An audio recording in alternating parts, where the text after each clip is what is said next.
Hello students. In our earlier lecture, we have gone through the concept of morphology. In earlier lecture, we have gone through some of the basic concepts that are relevant in the topic that is morphology. As we have seen the concept of morphology, just a review of what we have gone through. It's the smallest meaningful, say, words, units. These units are grammatical units.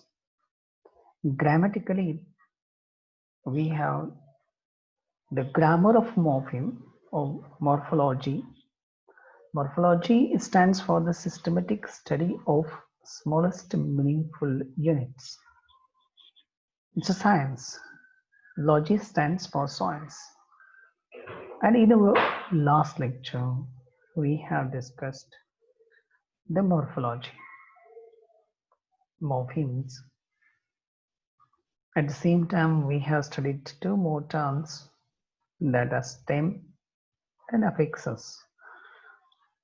Stem is the base word, root word, to which some affixations are added. So we have affixes of two types, prefixes and suffixes. Then we have discussed about the simple words and complex words. Simple words are without any complications, and compound words we have the complications by adding some of the affixes. So we have this particular type of, say, word formation process. In the same say topic, there are few more important terms that we need to understand here. Morphology, definitely there are some of the suffixes. These suffixes do have their grammatical role. Some suffixes are added to the base form, to the root form.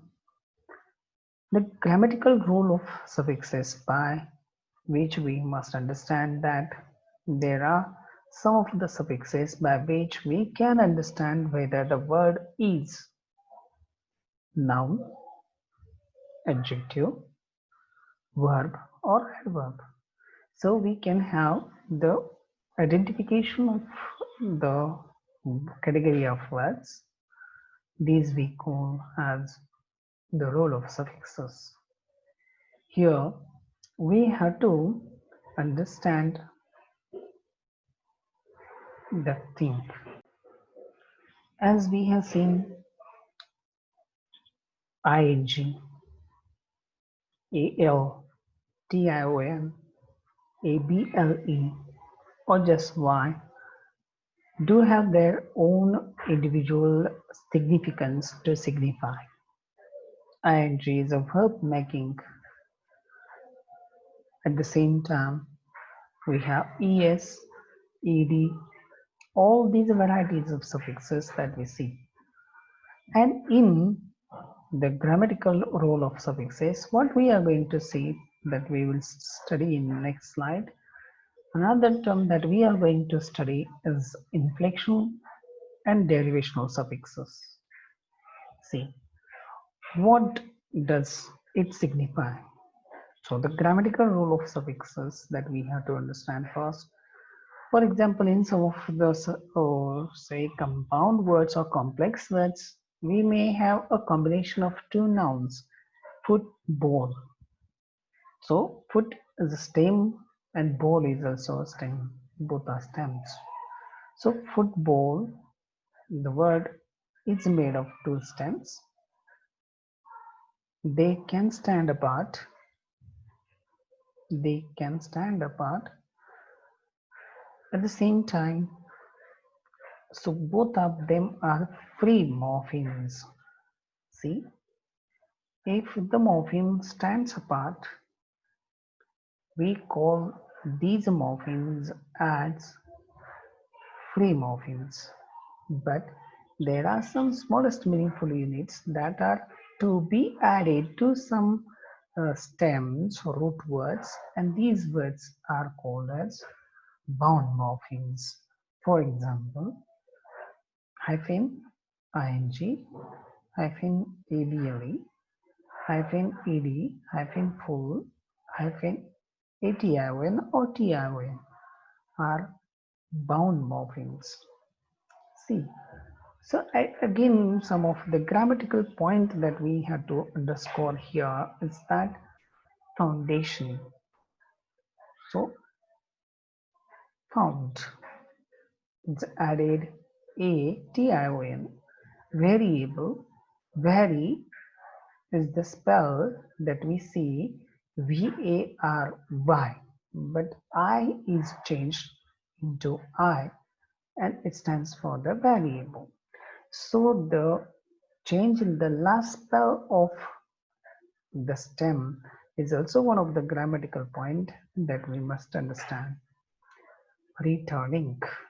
See, turn is the root word, re is a prefix, ing is a suffix. Disturb. Sturb is stem. Di stands for the prefix. Ed stands for suffix. Reason. Reason is, of course, a stem word.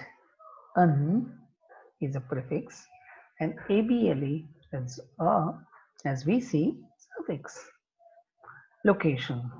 Location, see, stands for locate, but there is a depletion of is here, and it is changed into location.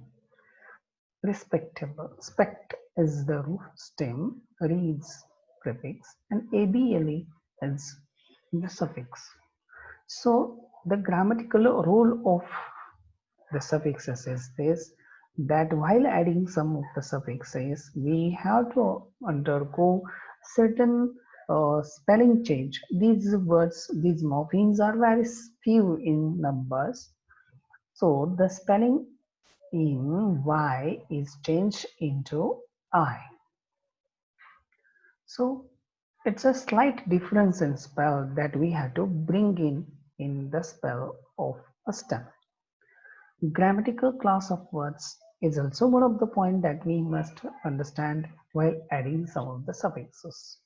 So we have nouns, adjectives, verbs, and adverbs as grammatical class of words, which are contained words, as we know, we understand by them, by their respective role in a sentence. So these are the contained words that we see. Next is by categorizing of such a words as per class, we will find that the words ending with suffix hyphen er, able, ion, or tion, izely, yal. We do have the category of the words, and these category of words we may classify them in as nouns, verbs, adjectives, and adverbs. So in the same way, the words ending with er, suppose er stands for doer of action. Suppose teach is a verb, teacher is a noun, manager, manage is a verb, manager is a person, means a noun. In the same way, doer of action, who does that act, is called as the words. Okay, the words that we see are changed from the verb into nouns. Al, able, ending such words are called as adjectives. Nation, national, nature, natural. See, nature is a noun, natural is an adjective. See, in case of ABAB, okay, see, size, sizable. Size is a noun, sizable is an adjective. Okay, see, hideous. See, in such a way, IZE stands for denoting action, okay, or ly as adverbs, and these are the grammatical class of words. So, in the same way, so in what category we have to derive them and indicate them. So, when we study the suffixes, there are two types of suffixes: derivational suffixes and inflectional suffixes. Derivational suffixes, it stands for meant for deriving new words. Means by adding such a suffixes, we can make a new word. Derive means to make new or form new words. Just like sprint. Sprint is a verb. But by adding er suffix, look here, er suffix, we can definitely change the category of the word from noun into, verb into noun. Teach is an act of teaching, so it stands for the verb. But teacher is a person who teaches, so it becomes a noun. Catch is a verb, but catcher is noun. Means the words are changed from verb into noun. It simply tells us by looking at the, the class changing words, we can find the history of the words. Sprinter, suppose sprinter, if we see the sprinter or manager, the word is formed from sprint verb. Means the earlier word was sprint. Manage was the earlier word in manager. Teach is the earlier word in teacher.